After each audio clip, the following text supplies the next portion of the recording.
I was humming the opening verse of the Bhagavad Gita, a verse I had not recited in more than 50 years. Understanding its meaning now, I am sharing it with you. Dhritarashtra uvacha Dharma-kshetre Kurukshetre samaveta mamakaha pandavaschaiva kimma kurvata Sanjaya. Now what did he speak?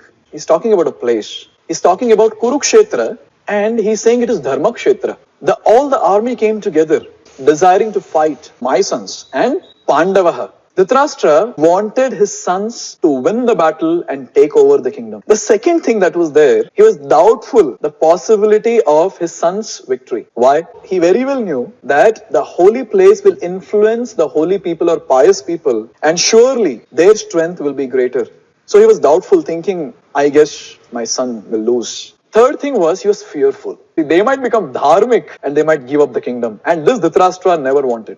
And the final thing that was going on in his head was, he was hopeful that under the influence of the holy place, the Pandavas may renounce their claim on the kingdom to avoid the bloodshed, the degradation of family traditions. So Kshetra, that in the religious field of Kurukshetra, he is differentiating between the two.